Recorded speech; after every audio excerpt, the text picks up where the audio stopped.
pop things, I'll take a lot more liberty of fooling around in time, moving the distance, especially if I have ambience mics that are, I'm trying to create a larger illusion than the space, where then I could delay them and I can offset them in time, or you could find some way to get them sort of rhythmically. Yeah, like the pre-delay. Yeah, the pre-delay, but physically by sliding the tracks. Yeah. So you could certainly do that.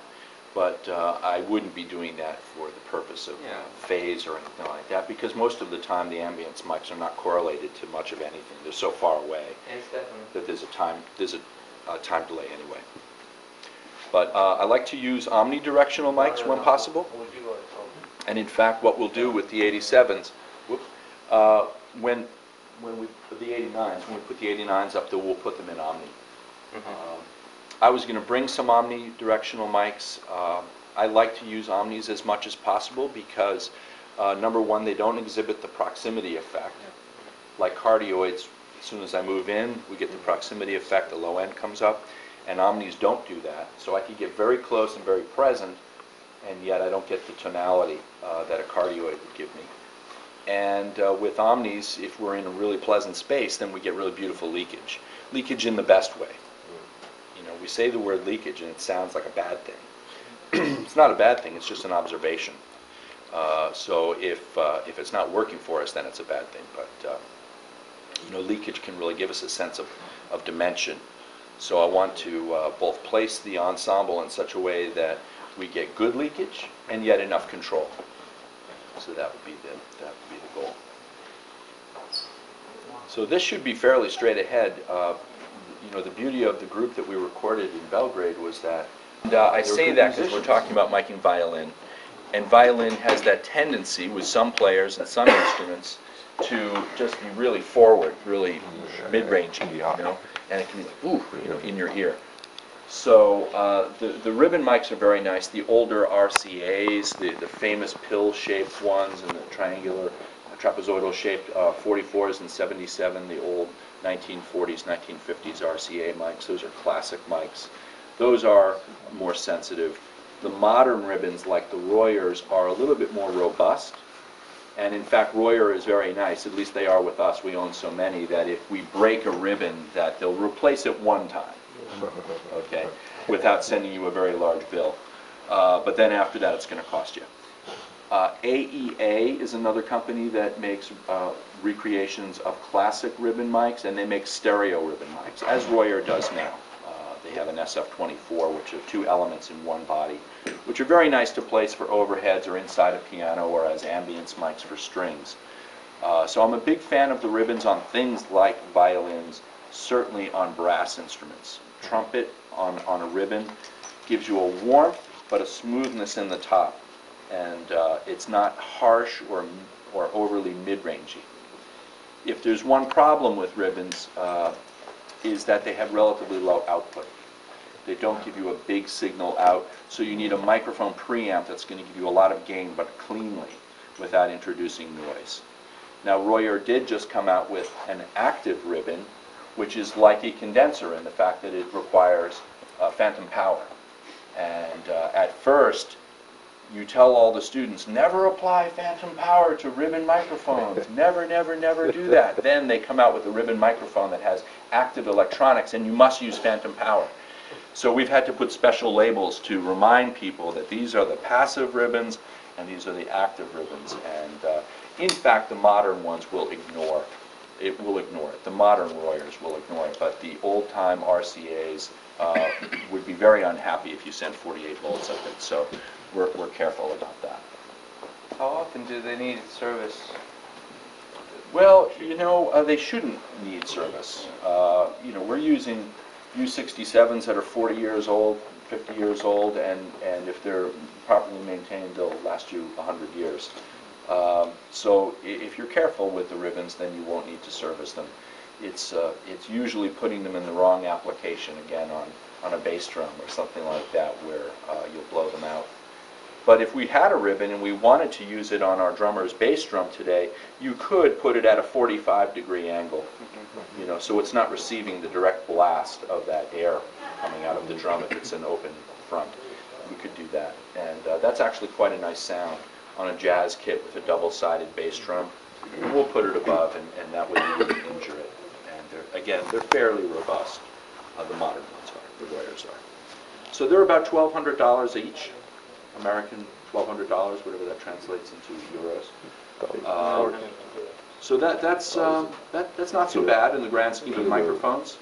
I was telling the folks the other night that the 67s, we just bought a pair of 67s, sequential serial numbers. It was very rare to find two mics that have stayed together since they came off the assembly line, probably in the 60s. So 50 years on, they've stayed together, and we paid $19,000 for the pair. So, you know, it was expensive, but we got two mics. And then we bought a Telefunken 251, which was a museum-quality Telefunken 251, absolutely cosmetically perfect, and we paid almost $20,000 for one mic. So the vintage mics, I mean, I understand why they get sold and stolen over the years, because they're very, very rare. But even though we have some fantastic new mic technology, great cheap mics and capsules coming out of China and Russian mics and other things, which for project studio use are amazing compared to, you know, for the money. But the classic mics, there's few modern microphones that just have that same tone, the warmth, but the presence, those balance of all the ingredients as the classic mics do. And that being said, a 40-year-old microphone or 50-year-old microphone is a 50-year-old microphone, and they don't all sound equal. So if we go to a big studio that has 5 U67s and we want to try them on our vocalist, you kind of need to try each one of them to see which one is the quality that you like. But we're very, very happy that there's two here, and we use one for that drum overhead. We'll try to get the whole drum sound, maybe save for the bass drum, with the U67, and then all of the wind, the reeds that this gentleman's going to play, we'll use the other 67. Depending on how tight we get the ensemble in the middle here, we'll pick... This is the line we used to... For the ambient? Yes, yes. Perfect. This will be the spot. You always want to ask the people that work in the room all the time, because you've tried it 100 times, you've tried it further, you've tried it closer. So we'll set these 89s up in Omni. I'd like to hear them in Omni. And we'll really get a sensation for the room. Everything else we're running in cardioid right now. But we'll see. We may change our mind and try, you know, who knows? We may try viola and bidirectional. We may try them in Omni, because again, it's not going to exhibit the proximity effect, and we can get a little bit closer.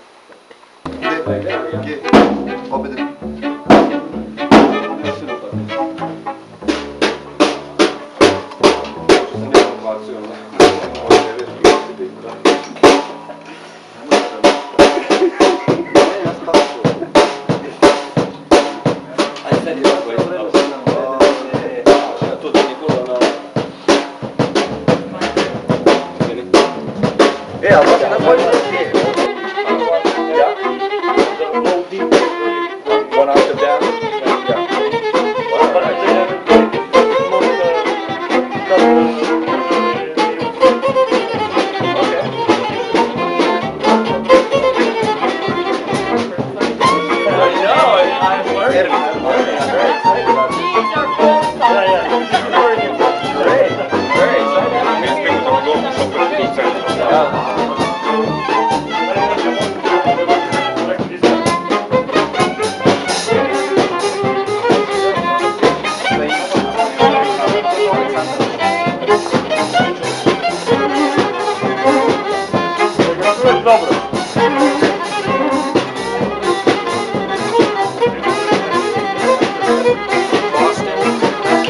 From Berklee College of Music here to Serbia, to both Belgrade and to Novi Sad to do some recording sessions and some clinics, speak with engineering students from the academy, and this is the perfect opportunity for us to make some music together, and really for me to learn about Serbian folk music and to meet guys like Eddie and Vladimir, who have so much experience in this wonderful studio.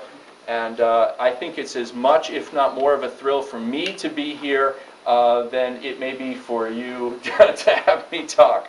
But but I very much appreciate you guys coming, and I've thoroughly enjoyed my time in Serbia. And I've already posted on Facebook that I'm here and that I'm having a good time, and I would invite you to be my guest in Boston if you ever get to the East Coast on a tour. Then by all means, any and all of you would be welcome to visit us.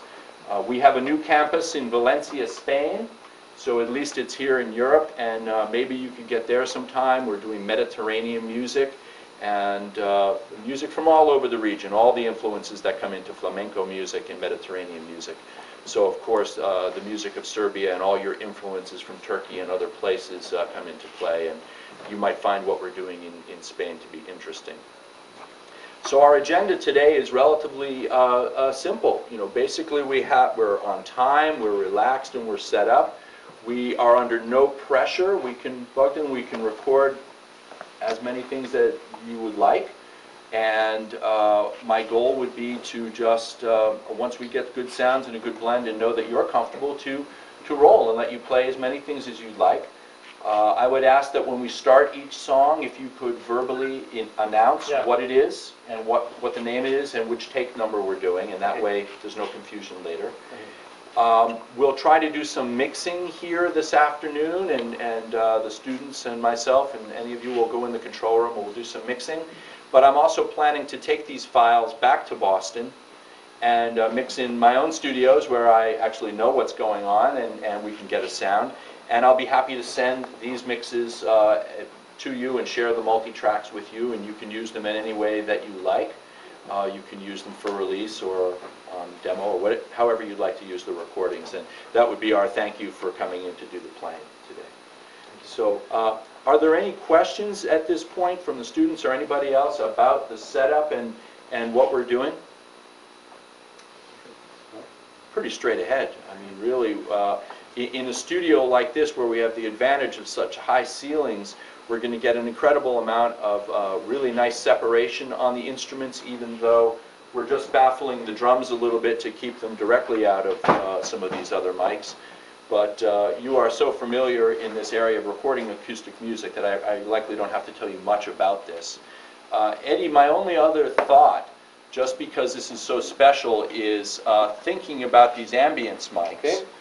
Maybe, and I might want to reposition these actually to have this one where the piano is maybe a little further over. I don't know, we can move it around. But I'm wondering if we had another pair of condensers that we might use back in these corners. Could we add to the setup, or are we out of microphones? I'll see what we have. You know, the unique thing about recording in physical spaces like this, of course, is the quality of this room. And I want to be able to capture as much of that as possible, both to show my own students what this room sounds like. But if we were to put some room microphones back here, we'd get a different perspective, and certainly on the sound of your drums from over here, and as different from at this angle in the room. I do like that Eddie's inclination was to put the bass straight ahead, because when we listen to the picture of the room and we listen to the mix, of course, bass and drums by convention will be more centered. So this makes sense in the ambience.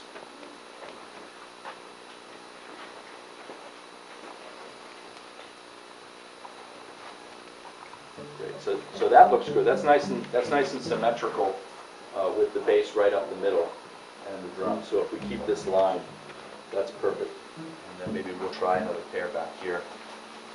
So as we just give us a second more to get set up, I want to try this without headphones, and if you can all hear each well enough and balance yourselves, then great. But if this proves problematic, please tell me. And Eddie's prepared with headphones, and we can do that straight away. So I want to make sure that you're comfortable and you feel good playing. That's the goal here. So Bogdan, maybe before we start for the others who've not heard, maybe you could tell us a little bit about what this is. What are we? Who's the group? And what kind of music are we recording today? Okay. Serbo exists 8 years already. We are still not very popular in our country, but we will be. Not play very often, but we will play. Because this generation is very young. They mostly maybe don't listen this music like we play.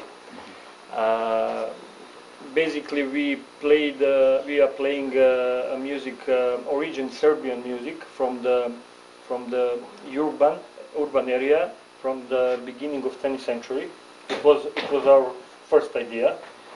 On our first CD, you listen some on YouTube. Okay. Music from that CD.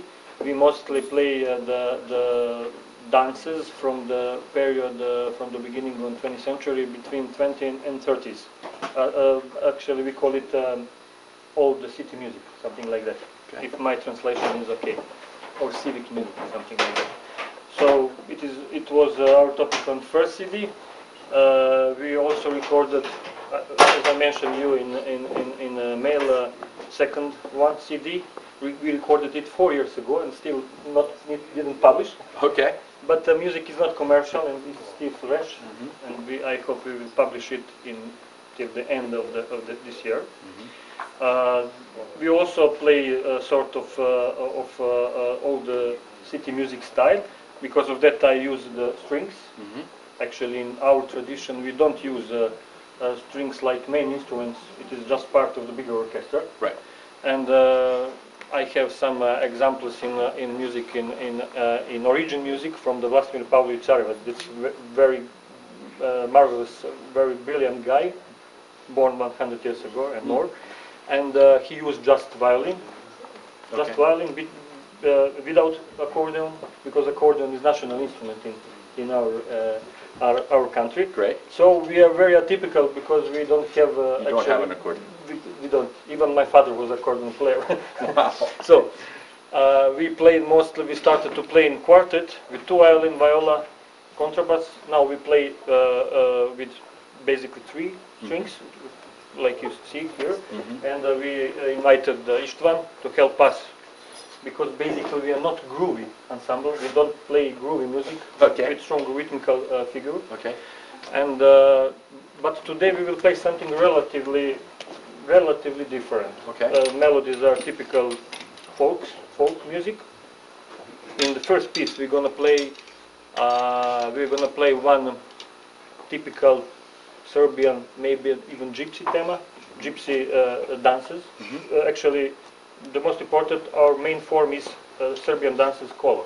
We call it kolo. So we're gonna play kolo, but in 3 ways.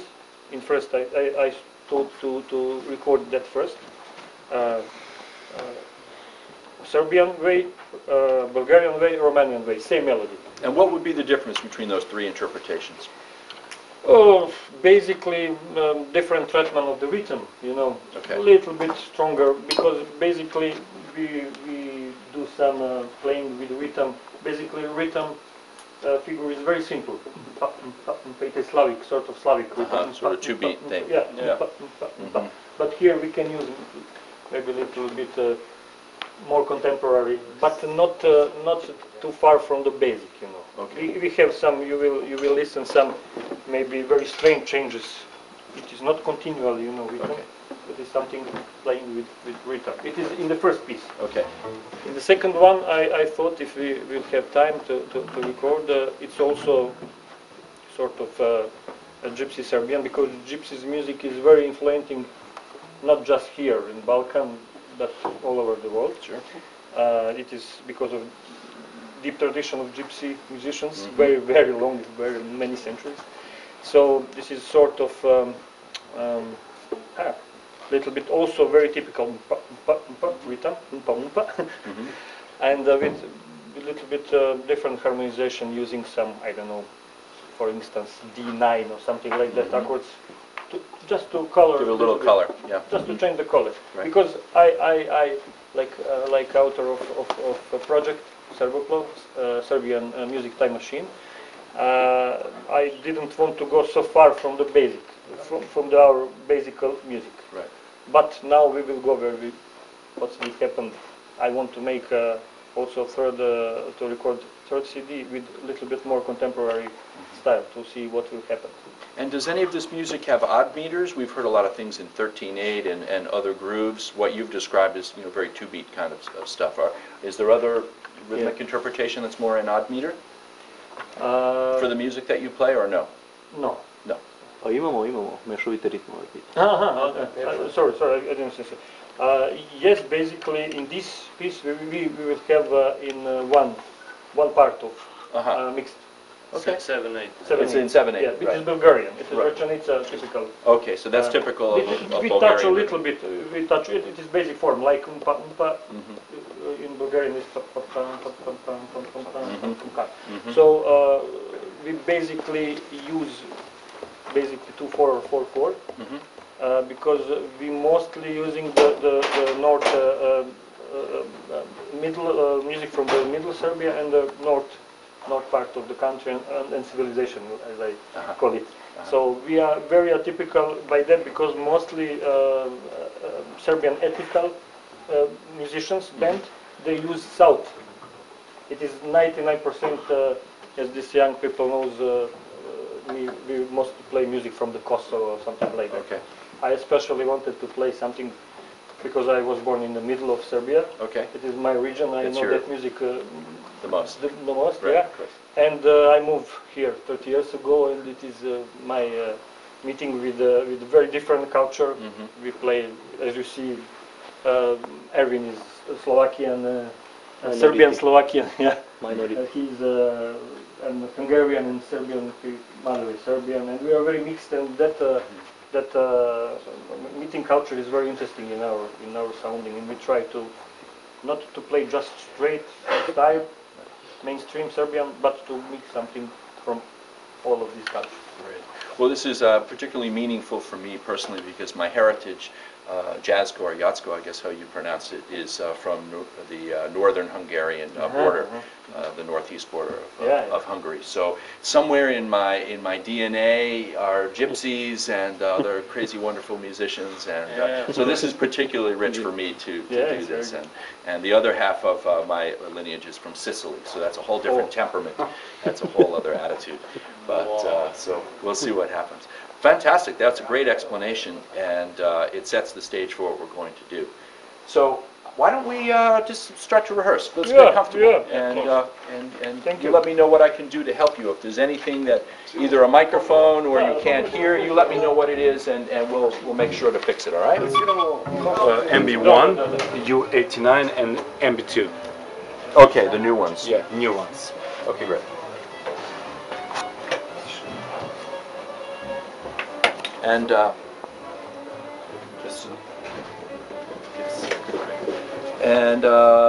did you already get level on these things? So, oh, small fader. Small favorite. Okay. Let's set these at 0. Okay, samo vratno.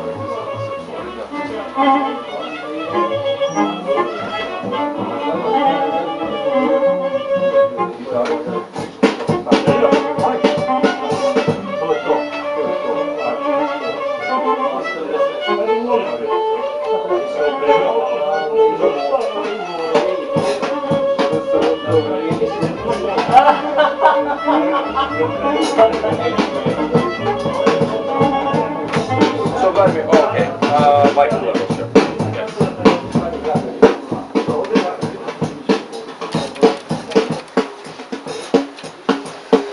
Ovaj prolazi kad snimam, da se ne u školu. Ne gleda, pa da, ko da ne ide na kameru.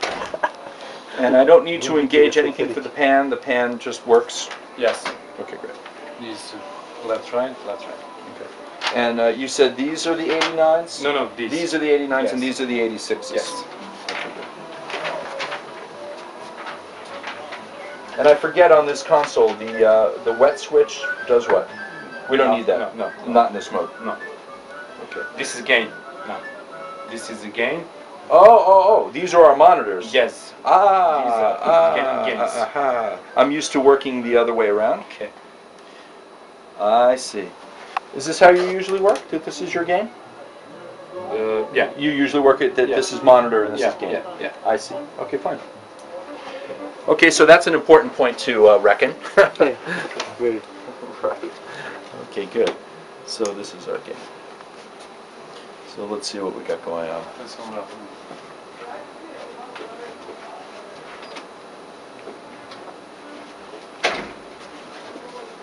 Does it work?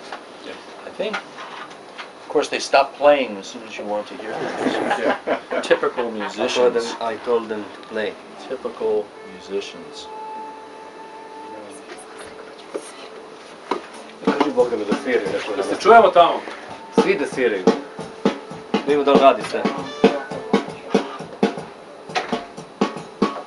Ne, ugasio sam. Idi samo izaberi šta je izabrano, da ne propišti. Neće, evo, mutuo.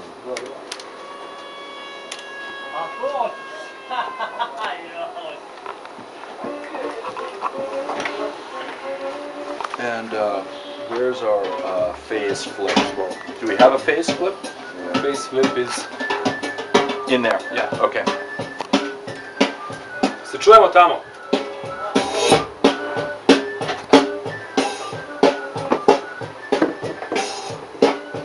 You can watch it.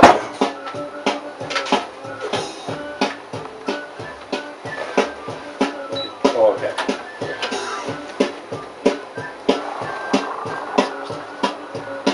Would announce it first. Ako ste ispremni, mogli bi da snimamo. Možemo. Idemo. Ready. Okay. Oh, actually, can I hear the drums for just one moment, please? Još malo bubnjeva čujemo. Pićuka. Just want to check the phase of the snare and the overhead. This is real. That's all right. That's all right.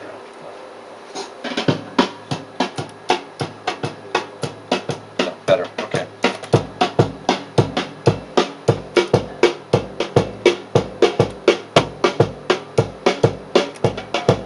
So, of no consequence. Okay, that sounds fine. Okay. Ok, hvala. Bogdane, samo kaži šta ćemo slušati, šta svirate u mikrofon, jel? I možemo da krenemo. I koji je take?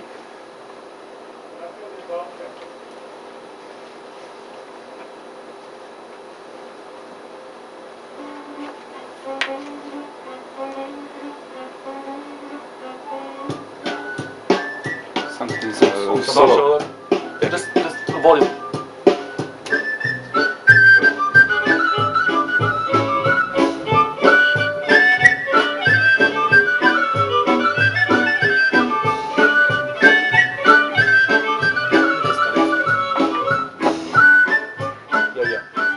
Yep.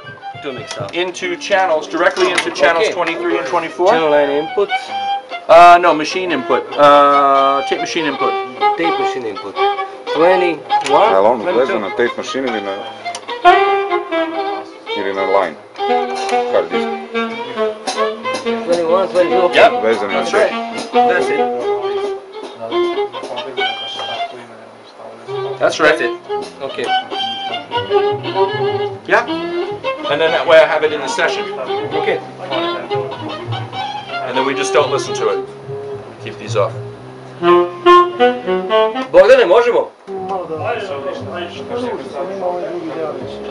So guys, you see the wisdom of that? Record your Kažem stereo da se mix umire back samo. into the session, and that way you have it as a reference, and we could easily appreciate our multi-track and our two mix here. Oni mene ne čuju, samo ti čuješ, moram kažem da se smire. Yes. It sounds nice, isn't it? Very smooth.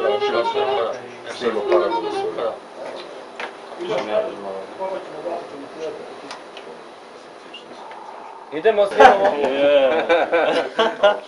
Gotta get into the Serbian way of life. Yeah. So that's all good. Please do. Yeah, I'm liking it. I like it a lot. I like it a lot. I understand it now. It's great. You guys sound really great. I like the ensemble, and I like these tunes, and I It's like. very, very unusual, not just in Balkan. This is sort of playing is very, very often you can see in Bulgaria. Okay. Because, you know, they play with brach, Okay. that contra, yeah, dun, dun. Yeah. And so it is sort of tradition. I have no, in the place when I was born, it's absolutely different. It's accordion and bass guitar. And Let's see the setup, the starting point for the second part of the... 3 o'clock? Is that good? We break at 1, Eddie has to go, and then that was our schedule anyway. Well, we yeah. record for another take or two? Okay. Is that all right? Yeah. Is that with you? Yeah. And then, how's Michael doing? I think Michael is fine. I mean, you know, huh? Yeah. Yeah. It's fine. Okay, great. So does that timing work for you? 3 o'clock, perfect. Is that all right? Okay. Okay, works for me. So let's take another take. Yeah. Yeah. Okay, great. Yeah. We'll Okay. nail this, guys. You're sounding really good. Thank you. Awesome. May you hold your instrument, may I see? Kad osjetim miris vatrene vode tamo. May I see you also? Just hold your instrument? Yes. Just like that. Oh, good. Thank you. Slobodno grebato, znači ne treba nam fin ton tu nikakav. Smijemo da grebemo. Nismo još svi potpisali, čekaj da završimo. Trebaš da potpišeš bubnjar, ali nije bolje njega nemoj sad. Pa da dok se neće vatriti svirati 2 sata.